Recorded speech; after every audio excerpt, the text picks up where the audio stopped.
இன்றைக்கி என்ன பார்க்க போகிறோம் அப்படின்னா, இந்திய வரலாறோட முக்கிய குறிப்புகள் பார்க்க போகிறோம்.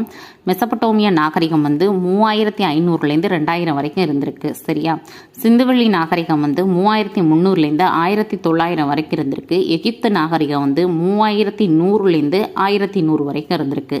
சீன நாகரிகம் 1700லேருந்து 1122 வரைக்கும் இருக்குது. தொடக்க கால ஹரப்பா 3300லேருந்து 2600 வரைக்கும் இருந்திருக்கு. முதிர்ச்சி அடைந்த ஹரப்பா எப்போ இருந்திருக்குன்னா 2600லேருந்து 1900 வரைக்கும் இருந்திருக்கு. பிற்கால ஹரப்பா 1900லேருந்து 1700 வரைக்கும் இருந்திருக்கு. சர் ஜான் மார்சலோட கருத்துப்படி சிந்துவெளி நாகரிகத்தின் காலம் எப்படின்னா 3250லேருந்து 2750 வரைக்கும் அப்படின்னு சொல்லியிருக்காங்க. சிந்துவெளி நாகரிகம் வீழ்ச்சி அடைந்தது 1900. சரியா? இந்திய தொல்லியல் துறை 1861 தொடங்கப்பட்டது. ஹரப்பன் நாகரிகம் ஒரு நகர நாகரிகம். சார்லஸ் மேசனோட வருகை 1826 நடந்துச்சு. அலெக்சாண்டர் பர்னஸ் வருகை அமெரிக்கா 1831 நடந்துச்சு.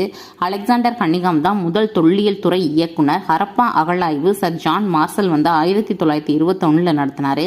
ஹரப்பா அகழாய்வு வீலர் 1940 நடத்தினார்.